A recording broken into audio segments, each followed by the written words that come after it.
আপনি কি জানেন আপনার জীবনের সবচাইতে মূল্যবান সম্পত্তি আপনি নিজের অজান্তেই হারিয়ে ফেলছেন? একাকী নির্জনতায় করা এমন একটি কাজ যা আপনার শরীরের জীবনী শক্তি শুষে নিচ্ছে আর আপনার ঈমানকে করে দিচ্ছে ধূলিসাৎ। আপনি হয়তো ভাবছেন চার দেয়ালের আড়ালে করা এই গোপন কাজটি কেউ দেখছে না, কিন্তু আপনার প্রতিটি নিঃশ্বাস আর প্রতিটি কাজ রেকর্ড করা হচ্ছে এমন এক সত্তার কাছে যার হাত থেকে পালানোর কোনো পথ নেই। এই মরণ নেশা আপনার দুনিয়াকে যেমন বিষাদময় করে তুলছে, তেমনি আপনার আখিরাতের জন্য তৈরি করছে এক ভয়াবহ পরিণাম। আজ আমরা এমন একটি বিষয় নিয়ে কথা বলবো যা বর্তমান প্রজন্মের এক বিশাল অংশকে কুড়ে কুড়ে খাচ্ছে: হস্তমৈথুন, যা আপাত দৃষ্টিতে একটি সাধারণ শারীরিক চাহিদা মেটানোর উপায় মনে হলেও ইসলামী দৃষ্টিকোণ থেকে এটি এক মারাত্মক পাপাচার এবং নিজের নফস বা আত্মার ওপর এক চরম জুলুম। আমাদের এই পৃথিবীতে আসার মূল উদ্দেশ্য হল মহান আল্লাহর ইবাদত করা এবং নিজের চরিত্রকে পবিত্র রাখা। আল্লাহ তাআলা মানুষকে সৃষ্টি করেছেন এবং তাদের জন্য এক চমৎকার জীবন বিধান দিয়েছেন। যৌন চাহিদা মানুষের একটি স্বাভাবিক প্রবৃত্তি, কিন্তু ইসলাম একে চরিতার্থ করার জন্য বিয়ের মতো পবিত্র একটি বন্ধন নির্ধারণ করে দিয়েছে। পবিত্র কুরআনে মহান আল্লাহ মুমিনদের গুণাবলী বর্ণনা করতে গিয়ে অত্যন্ত স্পষ্টভাবে একটি সীমারেখা টেনে দিয়েছেন। সূরা আল মুমিনুনে আল্লাহ বলছেন যে সফল মুমিন তারাই যারা তাদের যৌনাঙ্গকে হেফাজত করে, তবে তারা যদি তাদের স্ত্রী বা বৈধ অধিকারভুক্তদের সাথে মিলিত হয় তবে তারা নিন্দিত হবে না, কিন্তু যারা এর বাইরে অন্য কোনো পথ খুঁজবে তারাই হবে সীমা লঙ্ঘনকারী। এই আয়াতটি গভীরভাবে পর্যবেক্ষণ করলে দেখা যায় হস্তমৈথুন হল সেই সীমা লঙ্ঘন যা আল্লাহ পছন্দ করেন না। একজন মুমিন যখন তার হাতের মাধ্যমে নিজের কাম বাসনা মেটায় তখন সে মূলত আল্লাহর দেওয়া সেই পবিত্র সীমাটি অতিক্রম করে ফেলে।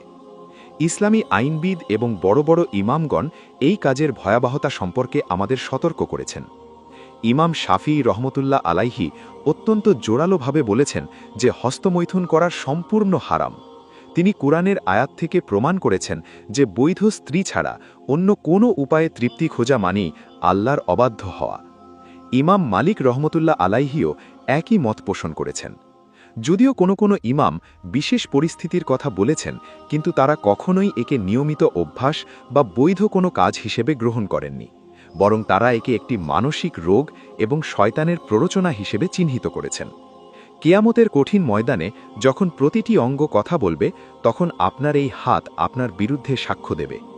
চিন্তা করে দেখুন, যে হাত দিয়ে আপনি কুরআন স্পর্শ করার কথা ছিল, যে হাত দিয়ে আপনি মানুষের সেবা করার কথা ছিল, সেই হাতটিই যদি আপনার ধ্বংসের কারণ হয়ে দাঁড়ায় তবে আপনার চেয়ে বড় ক্ষতিগ্রস্ত আর কেউ হবে না।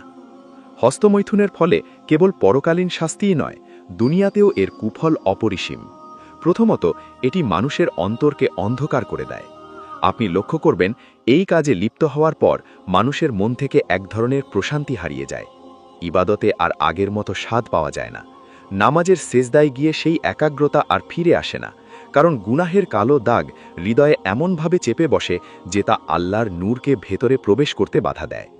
দ্বিতীয়ত, এর শারীরিক ও মানসিক প্রভাব অত্যন্ত ধ্বংসাত্মক। চিকিৎসা বিজ্ঞান হয়তো অনেক কিছু বলে, কিন্তু ইসলামের আধ্যাত্মিক শিক্ষা বলে যে এটি মানুষের স্মৃতিশক্তি কমিয়ে দেয় এবং চেহারার উজ্জ্বলতা কেড়ে নেয়। এই পাপে লিপ্ত ব্যক্তির চেহারায় এক ধরনের মলিনতা বা বিষণ্ণতা লক্ষ্য করা যায়। এটি মানুষকে সামাজিকভাবে বিচ্ছিন্ন করে দেয় এবং হীনমন্যতায় ভোগায়। সবচাইতে বড় ক্ষতি হল এটি মানুষকে পর্নোগ্রাফির মতো আরও ভয়াবহ নেশার দিকে ঠেলে দেয়, যা বর্তমান সময়ের এক বড় ফিতনা। শয়তান মানুষের প্রকাশ্য শত্রু। সে আমাদের সরাসরি জাহান্নামে নিয়ে যাওয়ার আগে ছোট ছোট কদম ফেলে আমাদের বিভ্রান্ত করে। প্রথমে সে আমাদের মনে কুচিন্তা দেয়, এরপর ইন্টারনেটের এই যুগে আমাদের চোখের সামনে অশ্লীল ছবি বা ভিডিও নিয়ে আসে। যখন একজন যুবক বা যুবতী নির্জনতায় এই মরণ নেশায় লিপ্ত হয় তখন শয়তান অত্যন্ত খুশি হয়, কারণ সে জানে যে একবার এই চক্রে আটকা পড়বে তার জন্য স্বাভাবিক জীবনে ফিরে আসা কঠিন হয়ে যাবে। হস্তমৈথুন একটি আসক্তি যা ড্রাগের নেশার চেয়েও কোনো অংশে কম নয়। এটি আপনার মস্তিষ্ককে এমনভাবে নিয়ন্ত্রণ করে যে আপনি বিয়ের পরও দাম্পত্য জীবনে অসুখী হয়ে পড়ার আশঙ্কায় থাকেন। ইসলামী জীবন ব্যবস্থায় পবিত্রতা হল ঈমানের অর্ধেক, আর হস্তমৈথুন সেই পবিত্রতাকে ধূলিসাৎ করে দেয়। এখন প্রশ্ন আসতে পারে, এই ভয়াবহ পাপ থেকে বাঁচার উপায় কি? আল্লাহ তাআলা যেমন রোগ দিয়েছেন তেমনি তার নিরাময়ও বলে দিয়েছেন। নবীজি সাল্লাল্লাহু আলাইহি ওয়াসাল্লাম যুবকদের উদ্দেশ্যে যে পরামর্শ দিয়েছেন তা হল সবচাইতে কার্যকর সমাধান। তিনি বলেছেন, হে যুবকেরা, তোমাদের মধ্যে যারা সামর্থ্য রাখো তারা দ্রুত বিয়ে করে ফেলো, কারণ বিয়ে দৃষ্টিকে নিচু রাখে এবং চরিত্রকে পবিত্র রাখে। আর যাদের বিয়ের সামর্থ্য নেই তারা যেন বেশি বেশি রোজা রাখে, কারণ রোজা মানুষের শারীরিক উত্তেজনাকে দমন করে এবং তাকওয়া বা আল্লাহর ভীতি সৃষ্টি করে। সুতরাং এই পথ থেকে ফিরে আসার প্রথম ধাপ হল রোজা রাখা এবং আল্লাহর কাছে বারবার তওবা করা।